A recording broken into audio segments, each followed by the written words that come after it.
We went from this to this.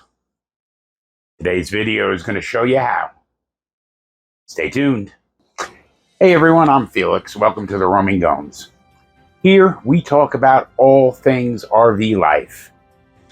Tips and tricks, repairs, and occasionally we'll take you along on some of the places we go and have gone in our 3.5 years of living full-time RV life. If that's something you might be interested in, maybe you'd consider hitting the subscribe button. If you hit the like button, it means a lot to the channel. And don't forget to stick around till the end for our exclusive feature. Why do we say that? Cindy and I needed a place where we could work on our computers. Cindy for her nursing job, and me so I could make these videos, edit them, and promote our YouTube channel. We were using our dinette. And just besides the fact that the seats were really uncomfortable after a while, we just didn't have enough room. If we were both on our computers, her laptop screen would back up to my screen, and we'd end up like kind of in a little tug of war almost. You're in my personal space. Pushing each other to each side of the table. So we made the decision to remove the dinette and replace it with a desk and 2 office chairs. The actual process really wasn't that difficult. Removing the table and removing the benches had its problems. The biggest problem that I found was that once I got inside the benches, I found that there was wiring in there.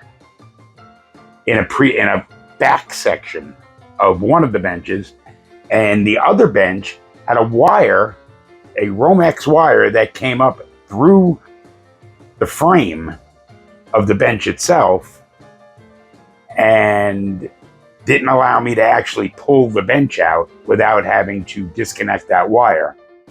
Now, I'm no electrician, so I didn't really want to mess with that specific wire. I'm not sure what that wire actually goes to. If anybody out there does, please drop a comment below and let me know. The other side of the bench, or the other bench, had 2 receptacles in it, one on each side. And there was kind of a box at the back of the bench towards the wall. And those receptacles lived in that. Well,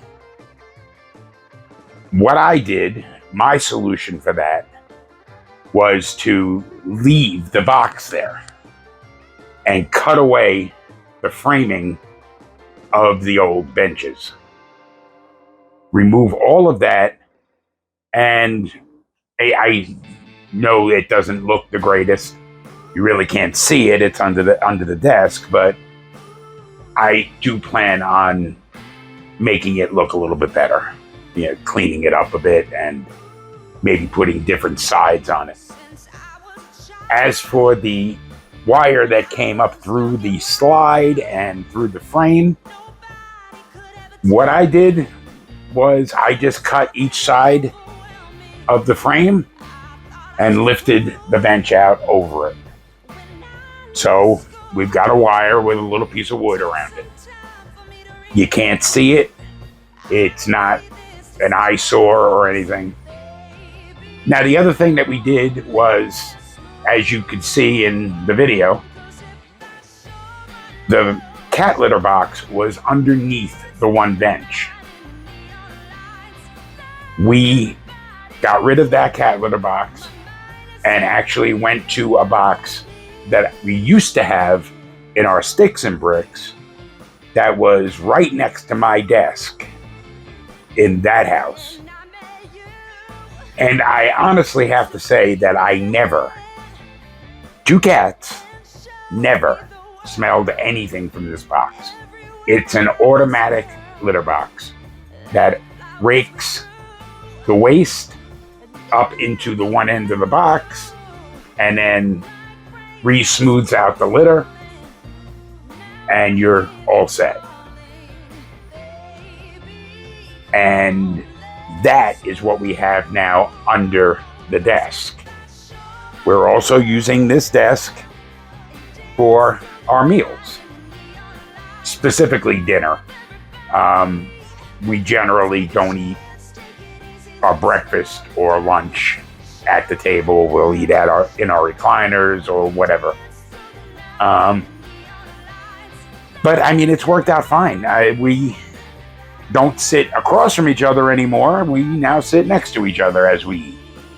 But we've got plenty of room. We've got both of our computers and our printer up there.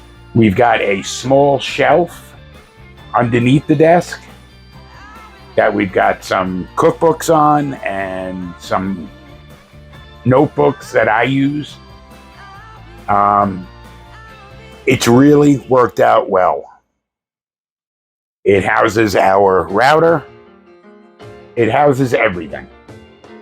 And I mean, right now it's kind of a little messy because, hey, I'm going to show you the real deal here. I'm not going to, put on a dog and pony show that, I mean, it needs to be straightened up, but it has worked out great. Now, everything you're seeing in this video, the litter box, the desk, the chairs, the bookshelf, are all in our Amazon store. And there is a link to that in the description below. Just go there and look in the RV decor section. And now for our special feature. Why do we say that?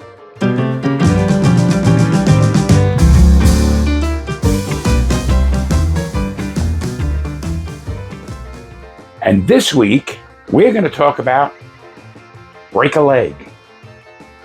Many people have heard that phrase before. An actor's about to go on stage, and his fellow performers tell him to go out there and break a leg. Break a leg. Kind of sounds nefarious if you think about it. But the actual origin of that phrase, the most commonly accepted origin of the phrase, goes back to the early days of stage performing.